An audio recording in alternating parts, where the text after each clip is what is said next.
Enquanto a Idade Média continuava cobrindo a arte e a cultura de toda a Europa com seu manto escuro de misticismo e anonimato, uma nova luz começou a surgir, sem pressa nem interrupção, no próprio coração do continente. Florença, até o século XIV, um pequeno e atribulado estado independente, foi o cenário de onde, pela primeira vez em 1000 anos, o homem alijou Deus da posição de eixo do universo.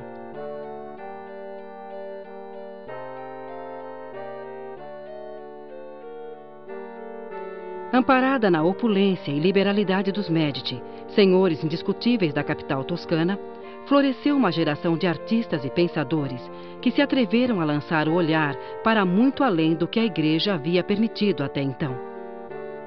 O remoto legado da Grécia e Roma clássicas retornou às ruas e aos palácios como um festim inesperado.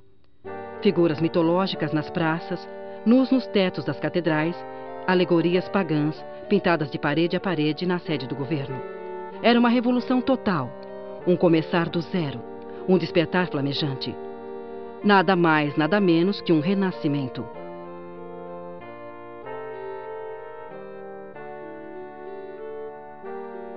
O homem estava se proclamando abertamente à medida de todas as coisas e o fazia por meio de todas as suas habilidades de expressão. Fazia-se imortalizar em retratos, esculpir como um colosso, construía edifícios nas proporções de sua imagem e semelhança. Contemplava a si mesmo nas obras nascidas de suas próprias mãos. Até o ano de 1500, a chama humanista arde em cada uma das cidades europeias. Lutero reforma a Igreja. Copérnico desenvolve a teoria heliocêntrica. Colombo amplia os horizontes conhecidos. E a arte não mais deixará de girar em torno do homem.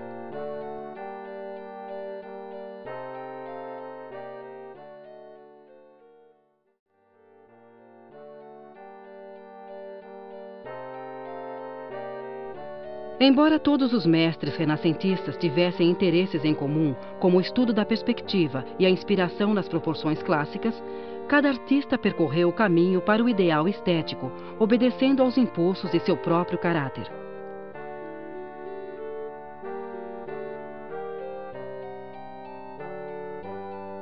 Michelangelo é um claro exemplo disso, como atestam seus vigorosos afrescos na Capela Sistina, obra que denota um temperamento enérgico e distante das frivolidades. Um perfil exatamente oposto tinha o complexo Leonardo, mestre Leonardo da Vinci, como gostava de ser apresentado nas inúmeras cortes às quais serviu. Incrivelmente polifacético, associava uma curiosidade inesgotável a um forte hedonismo. Ambas as qualidades refletem-se em suas madonas e retratos, tão anatomicamente rigorosos quanto delicadamente esfumados. Rafael, por sua vez, pintor de uma sutileza virginal, expressava em suas telas um mundo de requintes líricos e serenidade filosófica, ao contrário das exultantes cenas mitológicas de Botticelli, radiantes de mulheres de uma beleza ao mesmo tempo pagã e angelical.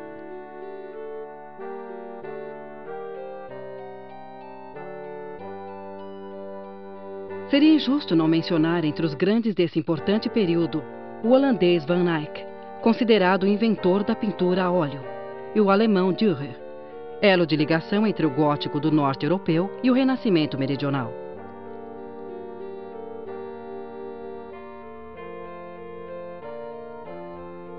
A arte ocidental deve a todos eles o que há de mais notável nesse despertar pictórico denominado Renascimento.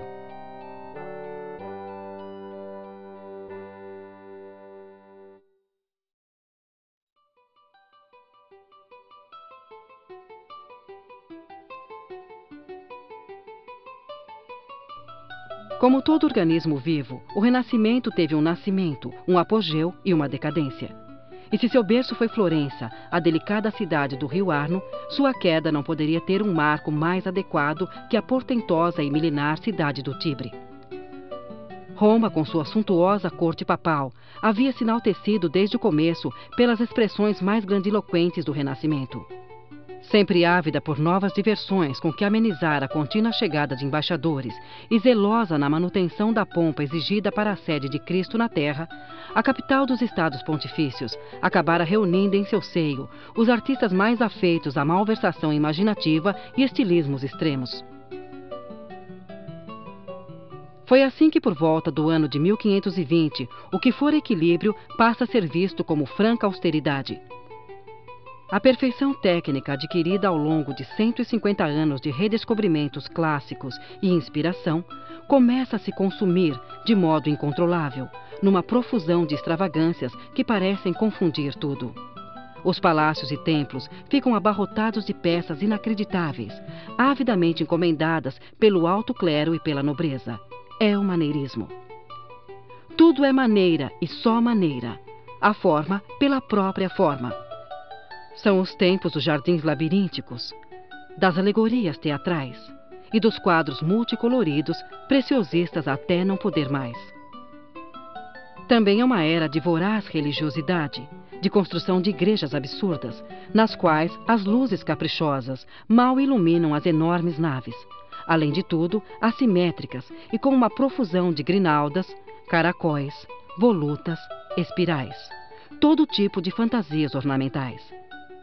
Seria preciso quase um século para que essa crise de espírito alcançasse paz, possível somente através da contundência e robustez do barroco.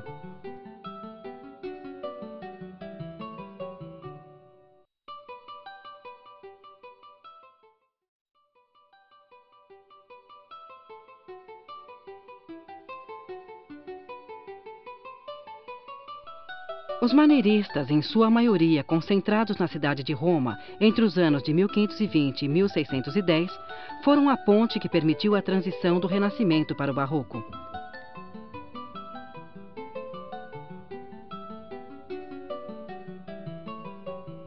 Alguns deles, como é o caso de Parmigianino, Pontormo e Bronzino, encontraram em Michelangelo e Rafael sua fonte de inspiração. Refinando os cânones clássicos de ambos os renascentistas, praticamente até as raias do exagero, produziram obras de uma dramaticidade asfixiante. Uma multidão de figuras se concentrava assimetricamente em espaços reduzidos e superpovoados de elementos ornamentais, expressando, de certa forma, a crise política, religiosa e moral da época.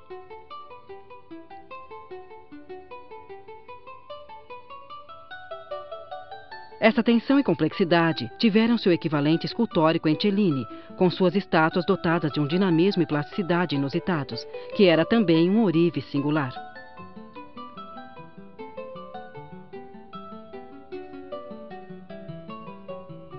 Enquanto isso, em Veneza, a pintura maneirista se dedicava principalmente ao estudo da luz e das cores. Assim o demonstram Tintoretto, com seus personagens de intenso cromatismo, rodeados de halos, e Veronese, com suas telas detalhadas e suntuosas.